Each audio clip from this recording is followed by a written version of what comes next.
Chapter 41 of Your Psychic Powers and How to Develop Them. Your Psychic Powers and How to Develop Them, by Hereward Carrington. Chapter 41 Advanced Studies. The subject matter and advice contained in the present chapter is advanced only for those who have carefully read through and practiced the preceding chapters of this book. Those who have not done so are strongly advised not to undertake some of the experiments herein described, unless they have carefully carried out the instructions contained in the earlier chapters, and particularly the warnings herein given. These advanced studies are suitable only for those students who have succeeded in attaining a certain mastery of the inner self, and who have developed a certain amount of psychic force or power which is under their own control. In a certain sense they may be considered more or less dangerous, but they are not so to one who has progressed sufficiently to be in a position to follow them. Progress is necessary in psychic development as in every other field of endeavor, and those who have gone thus far should try to advance their powers and faculties yet another step forward into that vast and mystic beyond which encircles us on every side, not only in the life to come, but here and now. Cultivating the Sixth Sense. The first thing for the student to do is to cultivate, as far as possible, his sixth sense, already mentioned briefly in Chapter 19, devoted to the cultivation of sensitiveness. This sixth sense is a general feeling of awareness of surrounding powers and entities, a knowledge which is not dependent on any of the five senses. Some of the preliminary exercises for cultivating this sense have already been given, and we shall now proceed to give a few more, leading the student yet further along the path to self-realization and power. He should first of all begin with deep breathing exercises, accompanied by certain psychical processes and practices. The process of taking the complete breath has already been described in Chapter 6, and while the student is in the relaxed condition previously mentioned, he should concentrate his mind and carry out the following psychic formula. Psychic breathing exercises. Breathe rhythmically until the rhythm is perfectly established, then, inhaling and exhaling, form the mental image of the breath being drawn up through the bones of the legs and then forced out through them. Then through the bones of the arms, then the top of the skull, then through the stomach, then through the reproductive region, then as if it were traveling upward and downward along the spinal column, and then as if the breath were being inhaled and exhaled through every pore of the skin, the whole body being filled with prana, vital energy or life. And breathing rhythmically, send the current or prana to the 7 vital centers in turn, as follows, using the same mental picture as in the previous exercises. First to the very end of the spinal cord, second to the reproductive region, next to the center of the abdomen, next to the solar plexus, then to the heart, then to the throat, then to a spot between the eyes, low down on the forehead, finally to a spot at the very top of the brain. Finish by sweeping the current of prana to and fro from head to foot several times. How to awaken the chakras, or 7 vital centers. These 7 vital centers in the body are known as chakras, and have very great interest and importance in all higher psychic development, and in all occult practice. It is upon the awakening of these 7 centers, in fact, that all the higher clairvoyance and psychical faculties depend.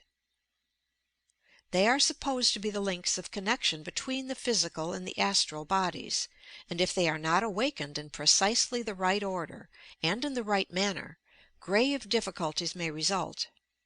While on the other hand, if they are awakened correctly, the student who has done so is instantly gifted with extraordinary clairvoyant and higher psychical faculties, enabling him not only to see the past and the future, but also all those spiritual beings who are constantly around him, the thoughts and emotions of others, pictures of their past lives, etc. In other words, much depends upon the awakening of these centers. In Eastern philosophy they are symbolized as lotus flowers, and the highest and last in the brain is called the 1001 petaled lotus. Importance of awakening in the right order.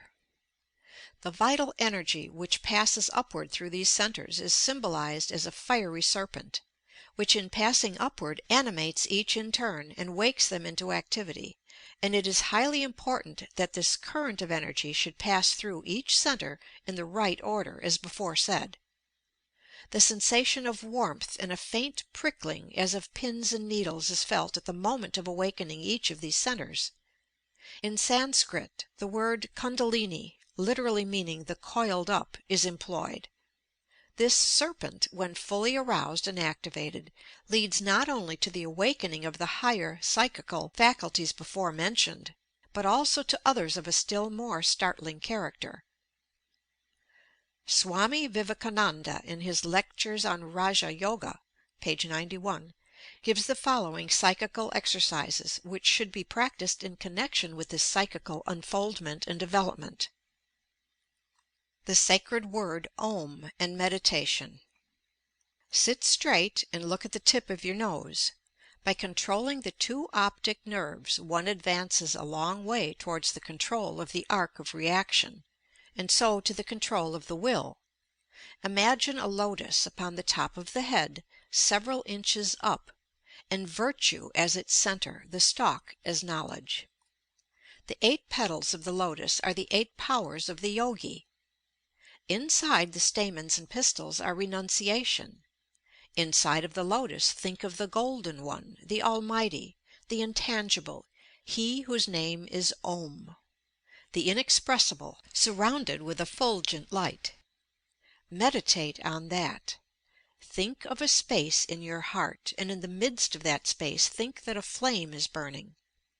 Think of that flame in your own soul, and inside that flame in another space, effulgent, and that is the soul of your soul, God. Meditate on that in the heart.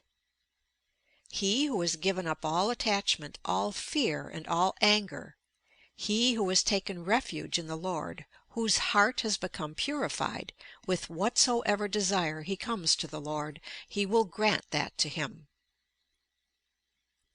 Internal or spiritual respiration. Another valuable practice in connection with breathing is that which is known as internal or spiritual respiration.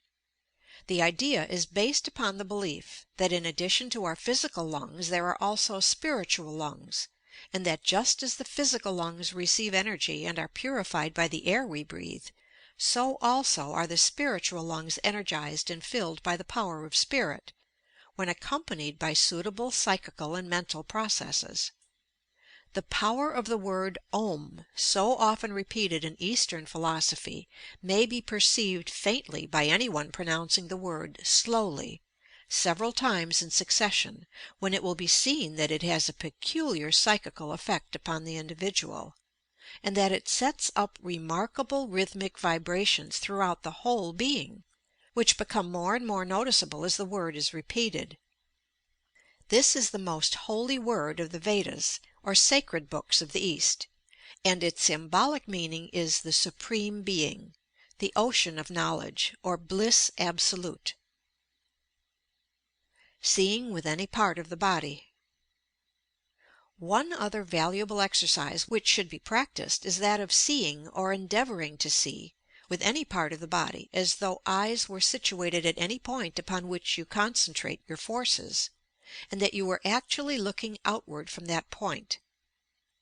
This power has been cultivated to an extraordinary extent by some of the Eastern adepts, and is recorded as happening spontaneously now and then, even now, in the East.